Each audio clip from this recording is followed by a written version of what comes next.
Սամվել Կարապետյանը քաղաքաբանտարկյալ է, որովհետև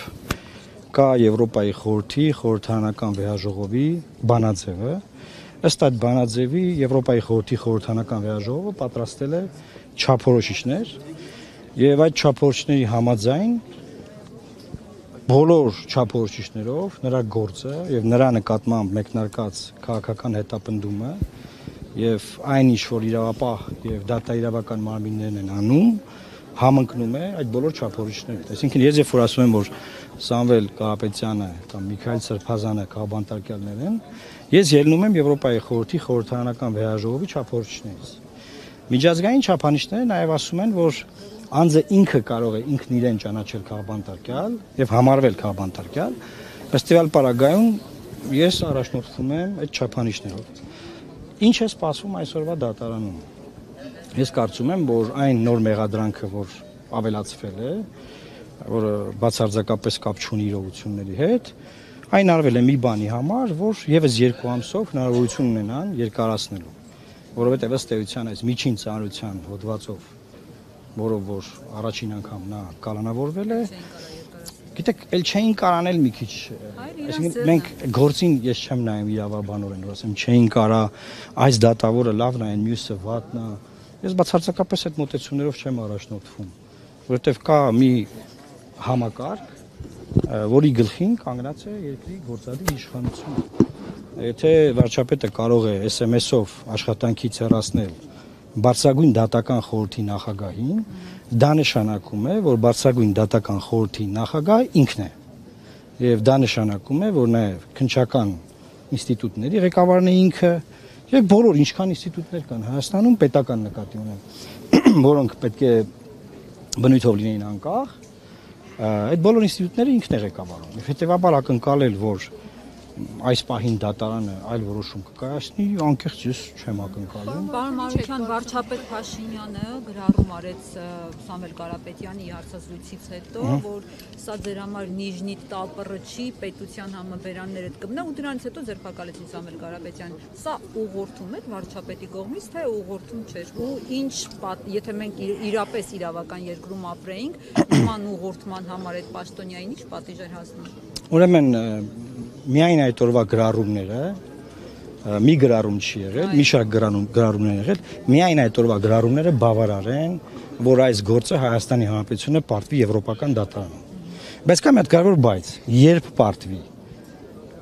2 տարի անց, 3 տարի անց, 1 տարի անց, երբ իշխանությունը միշտ տվյալ պահին լուծում է իր առօրեական խնդիրը։ Բնականաբար այդ բոլոր գրառումները ցուցմունք են ընդդեմ Հայաստանի Հանրապետության, երբ որ կքննվի Կարապետյանն ընդդեմ Հայաստանի Հանրապետության գործը մարդու իրավունքների եվրոպական դատարանում։ Այլևս դրանք կցված են, դրված են գործի մեջ, յուրաքանչյուր եվրոպական դատարանի դատավոր, որ կկարդա դա ցնցված կլինի, որ ոնց կարող է նման բան լինի։ Էլի հրահանգել կա, չէ՞, էլի են հրահանգում, բայց դա մարդիկ չեն տեսնում։ Դա հեռախոսազանգով արվում, չգիտեմ, մեկին կանչում են իրենց մոտ, ասում են գնա այս բանը արա, բայց կոնկրետ մեզանում դա եղել է սոցիալական ցանցերում, բոլոր հրահանգները, բոլոր։ Եվ դրա համար այս ամեն ինչը արձանագրված է եւ Հայաստանը այլևս ունի քաղաքաբանտարկյալներ իր բանտերում, դրանգում արած սա նաեւ տնտեսական ներդրումային միջավայրի վրա ազդեցություն ունենալու բազմաթիվ բազմաշերտ process է։ Ինչ եք կարծում, հրահանգ կա դրա համար է, որ ծմագագրվել Վահե Դոլմազյանի, որովհետև փաստաբանների շրջանում, ինչպես հայտնում են, այդքան էլ լավ համբավ չունի դատավորը։ Իսկ կներեք, փաստաբանների շրջանում որ դատավորները լավ համբավ ունեն։ Օրինակ ես չեմ ուզում մասնավորեցնել, որ կա դատավոր, որ կարող է այսօր չանել ինչ որ կանի X դատավորը։ Ես չեմ կարծում, որ այդ մասնավորեցումը ճիշտ է։ Ես ինքս երբ որ փաստաբանությամբ եմ զբաղվել, ես հասկանում եմ, ես ասում եմ, ժողովուրդ ջան, բարձրագույն դատական իշխանությունը այսօր գտնվում է Նիկոլ Փաշինյանի ենթակայության տակ։ Մենք անձնավորում ենք Վահե Դոլմազյանը, Պողոս Պողոսյանը, Կներեք, բայց ես նայում եմ, որտեղ ինստիտուցիոնալ, խնդրեմը ինստիտուցիոնալ է։ Այսինքն եթե հանկարծ մակագրվեր, ասենք Պողոս Պողոսյանին ինքը այլ որոշումներ կայացներ։ Այդ կարծիքին է։ Եկցեն ասում են ժողովուրդը դատական համակարգից դժգոհ է վստահություն չունի մարդկանց։ Ժողովուրդը դատական համակարգից դժգոհ է, այո, ճիշտ է, եւ դատական համակարգի ղեկավարը արդեն ապացուցված վարչապետն է, հետո ժողովուրդը դժգոհ է վարչապետից։ Բայց այն Սամվել Ինքը իր վրա վերցրել այդ կրակը, չէ՞։ Ինքնա ԲԴԽ նախագահ ազատում որոշումով լինի։ Հետո այդ կրակը իր վրա վերցրել, ինքն է դարձել պատասխանատուն։ Պարոն Մարուկյան, Իր գործողություններով։ կա քննարկում Կարապետյանների հետ, թե ոչ հավանական համագործակցության հետ կապված։ Չկա քննարկում։ Կան անձնական շփումներ, ես ունեմ անձնական հարաբերություններ, դրանք քաղաքական չեն, դրանք անձնական են, դա մինչև այս գործն է եղել, մենք բոլորս լոռեցի ենք, շփումներ ունեցել ենք միշտ եւ հետեւաբար այս բանը այդքանը կարող եմ ասել։ Հնարավոր է դառնալ Մի րոպեում հետ են շփումները բան։ Նարեկ Կարապետյանի հետ։ Նրանց ընտանիքի տարբեր Բայց ձեր գաղափարական մոտեցումները համընկնում են Կարապետյանի, Սամվել Կարապետյանի գաղափարական մոտեցումների հետ։ Տեսնում եք համագործակցության կետ, թե ոչ, պարոն Մարուկյան։ Մինչև օրս ԱԱՑ-ից հայտարարված բոլոր տեքստերը վայ իմ համար ընդունելի են, բայց ես չէի ուզենա հիմա այստեղ քաղաքականությունից խոսենք այդ մասով, որովհետև իրենք դեռ քաղաքական միավոր չեն ստեղծել։ Երբ որ կստեղծեն, կունենան ծրագիր, կանոնադրություն, դա քննարկենք։ Հիմա ես կարծում եմ բանա, մենք ձուկը ջրում ինչ որ բան։ Բայց այնուհանդերձ պարոն Կարապետյանը ավելի հակված է, իրենք տեսնում են ԵԱՏՄ-ի շրջանակներում։ Դուք 17 թվին նախագիծ ունեիք ԵԱՏՄ-ից դուրս գալու հետ կապված։ Այստեղ արդեն հակասություն չկա, թե դուք ԵԱՏՄ-ի հետ կապված դիրքորոշում եք փոխել։ 17 թվականին, երբ որ ինչ որ մենք առաջարկել ենք ելքխմբակցությամբ, այդ իրողություններն այսօր գոյություն չունեն։ Այսօր Հայաստանի տնտեսությունը եվրոպական տնտեսական գոտում առաջատար զարգացող տնտեսություններից է, այդ թվում նաև ԵԱՏՄ-ի շնորհիվ։ Հիմա այդ փաստաթուղթը զեկուցել է Նիկոլ Փաշինյանը։ Բայց Դուք երբևէ Նիկոլ Փաշինյանին չեք ասել, չէ՞, բայց դուք միտքդ փոխել ես։ Իրողություններն են փոխվել դրանից հետո։ Իսկ այն ժամանակ կար ասոցիացիան համաձայնագիրը, որը որ հիշում եք, մեկ գիշերում չի ստորագրվել։ Այսինքն գալ 2025 թվականին, 2017 թվականի աշխարհի իրողությունների մասին բան հարցնել, կներեք, ասենք շատ բան է, այնքան բան է փոխվել, որ դա հիմա քննարկել։ Ըստ կլինի ծրագիր կտեսնենք հիմա, այսինքն ԵԱՏՄ-ն կա, ԵԱՏՄ-ն չկա, ԵԱՏՄ-ն կզարգանա, ԵԱՏՄ-ն կփակվի։ Եվ կներեք, մեկ հարցել, պարոն Հիմա մարդը ԱԱՑ բանտում նստած է, եկեք ասում եք ԵԱՏՄ-ի մասին ինչ կարծիք եք։ Ես չեմ ասում ԵԱՏՄ-ի մասին։ Մենք հենց հիմա ասում ենք, որ այդ մարդուն ազատ արձակեն, Հայաստանի վրայից քաղբանտարկյալ ունենալու խարանը մաքրվի, մեր երկիրը իրապես ունենա ինստիտուտներ, անկախ դատական համակարգ, իրավապահ համակարգ, չքաղաքականացված իրավապահ համակարգ, ոստիկանական համակարգ։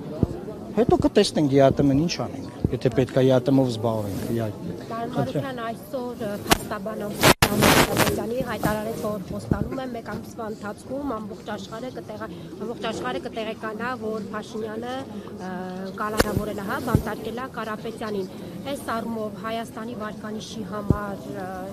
ինչ սա ազդեցություն կարող ունենալ եւ ինչու Փաշինյանը դրա մասին չի։ Ճիշտ ասած չեմ ասել հետևել ասուլիսին, բայց կարող եմ ասել, որ ես տեսա, որ շահարկվում էր նրա մի հայտարարություն, որտեղ անգլերենից էր թարգմանված,